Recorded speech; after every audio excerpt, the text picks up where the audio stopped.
I see my reputation precedes me. Not exactly a virtue. Welcome to MsMojo, and today we're counting down our picks for the top 10 things Bridgerton got factually right and wrong. Are you requiring your queen to ask again? Tell me what you know. I do not know. I will find out. You must. Otherwise, how can we make sure it never happens to us? You and I make our own way in the world. That we do. For this list, we'll be picking up Lady Whistledown's infamous pen to tell some truths about the real-world inspiration behind the hit Netflix show. A slight spoiler warning is in effect. What's your favorite piece of hot Bridgerton gossip? Tell us about it in the comments. Number 10. Mad King George. Right. These days, most people know King George III as the lovable tyrant from Hamilton. When you're gone, I'll go mad. So don't throw away this thing we have. 'Cause when push comes to shove, I will kill your friends and family. Historically speaking, he really did go mad, but it wasn't from a bad colonial breakup. Throughout his adult life, George struggled with fits of mania and delusions, causing him to periodically withdraw from public life. Your subjects miss you, my dear. I miss you.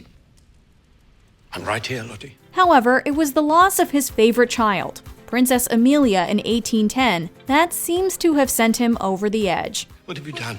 What has this woman done to my child? Majesty? No, what have you done? What have you done? No, you come back here. She has killed my child. Deemed insane, George spent the last 9 years of his life in seclusion, while others took up the reins of power. Not his Queen Charlotte, though. She may be head royal in charge on Bridgerton, but in real life, their son George stepped in as regent, giving the Regency era its name. Number 9. Simon's end of the line vow. Wrong. Rebellion pretty much goes hand in hand with daddy issues, but Bridgerton's Simon Bassett takes things to a whole new level. I will never marry. I will never sire an heir. The Hastings line will die with me. His vow to end his family line and destroy his toxic father's prized legacy is intense. It's also highly unlikely from a historical standpoint. There was nothing more important to a man than being able to secure his family's property and titles with an heir. Actively choosing not to would have been unheard of. We have been granted this line. The monarchy itself has declared it. But it will only remain ours so long as we remain extraordinary. Besides which, the value traditionally placed on masculine virility and the humiliation associated with impotence shouldn't be underestimated. It strikes us as doubtful that someone as accomplished as Simon would have so little concern for his social reputation as a man. It is furthest from my intentions to offend you, but surely you can understand that family must come before all else. Number 8. Women earned their own money. Right. Women may not have had much in the way of legal rights in the Regency era, but they weren't completely helpless either. In Bridgerton, we see this in characters like Genevieve Delacroix and Sienna Rosso, independent, unmarried women supporting themselves. Would you prefer to sit around simpering over your needlework or whatsoever it is these debutantes must do to pass the time? You and I make our own way in the world. That we do. And that's not incorrect. Marriage was considered the ultimate achievement for a woman, but plenty still established themselves in other occupations. Education was a common field, as was domestic work. Modiste Genevieve represents the many women who were employed as dressmakers or in related trades. This is beautiful work. For Lady Cowper's girl. Not that it will help her get an offer. Not even my finest silks will compensate for that sneer. As an opera singer, Sienna would have been more unusual, not unlike those women who, like Jane Austen, were able to live by their pens. You can be sure she is not stuck simpering on the edge of a ballroom every night, praying a man might take a fancy and leg shackle her to marriage. Women have always done just fine for themselves. Number 7. Regency Decadence. Right. Thanks to a million Pride and Prejudice adaptations, our image of the Regency tends to be a very prim one. Is that how the tune goes? It's a bloody love song, I think. Happy to hear you're embracing the genre. Bridgerton, on the other hand, gives us a brief glimpse of the raunchy atmosphere that was thriving behind some closed doors. I see my reputation precedes me. Not exactly a virtue. Well, anything that gets me your attention is a good thing, I rather think. Between a sexual revolution in the 18th century and a prince regent who was all about having a good time, Regency Britain boasted a rollicking underground social scene, similar to what we see at Henry Granville's house. The society ballrooms of the era might have been all white gloves and perfect manners, but after hours there was a lot more sex, drugs, and rock and roll attitude than we ever would have thought.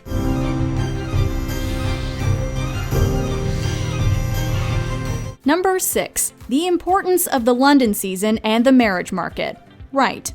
If Bridgerton gets one thing completely right, it's the historical significance of the London season. For every darling debutante from Park Lane to Regent Street will be on display. For 6 months every year, the wealthy would descend on the city for an endless series of social gatherings designed to encourage mingling. Mingling of the young and unmarried members of society, that is. The season's most important function was as a marriage market, where individuals shopped for a partner who could either strengthen or improve their social standing. Mr. Worthington's second son we shall find better. He is of dubious parentage. We shall not have you making love with a poet, heaven forbid, nor an eccentric. My word.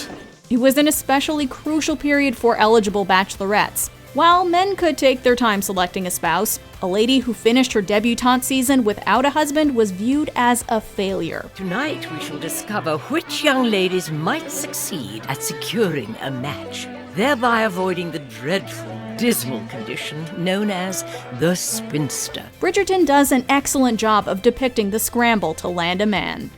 Number 5. A lady's virtue is everything. Right. Okay, but surely it's overreacting to shoot a guy because he took a walk alone with your sister? Not in the Regency, it wasn't. For what it is worth, I am sorry. Your apology is worth nothing to me. There's a reason that unmarried ladies were supposed to keep a chaperone nearby at all times. A woman caught alone with a man could only save her reputation if he married her. Simon, we were seen. Cressida Cowper witnessed us in the garden. She knows. It is not merely your own life that hangs in the balance now.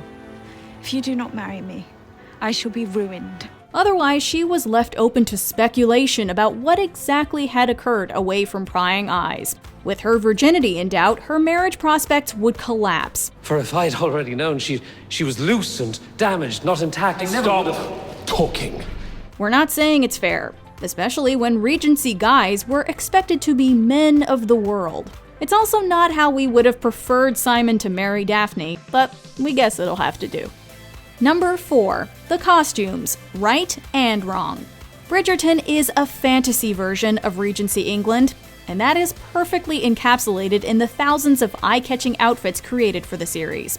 Most of the silhouettes are accurate to the period, but costume designer Ellen Mirojnick took deliberate artistic license using anachronistic colors, patterns, and embellishments to create looks that feel fresh to the modern viewer. We've made it more luxurious and more sumptuous, and we've introduced a modern color palette, but really trying to stick to the basic foundation of the 1813 silhouette. Inaccuracies also feature in the creative hairstyling and in the sheer amount of clothing that each character seems to have access to. Every single shot that you see her in, she's in something different. So that drove a kind of character choice as well about the gaudiness of the society. And we have to talk about corsets, which were never the cruel torture devices we've been led to believe. Tighter! Is she to breathe, Mama? I was able to squeeze my waist into the size of an orange and a half when I was Prudence's age. Your sister shall do the same. Fashions of the Regency emphasized the bust, not the waist, meaning there was no need to cinch anyone down to the size of a fruit. Number 3. The sexual cluelessness of the debutantes. Right. Daphne, Penelope, and Eloise all seem a little oblivious when it comes to certain facts of life. How did she become a child if she's not married? I do not know. I will find out. You must. Otherwise, how can we make sure it never happens to us? We have accomplishments to acquire. It's almost as if the show was playing up their naivete for effect. Unfortunately, it isn't. With purity being considered the most important quality of a young lady, girls in the Regency were kept deliberately ignorant about anything to do with sex. Unless they'd caught a glimpse of their farm animals demonstrating the circle of life, a Regency lady's only sexual education before marriage usually came from her very uncomfortable, often unhelpful mother. It is most natural, much in the way that rain soaks a field in autumn and in spring flowers grow. Lower-class women tended to be more knowledgeable, though. Daphne would certainly not be the first noblewoman asking her maid to fill in some missing information. How does a woman come to be with child? Your mother... No, my mother told me nothing.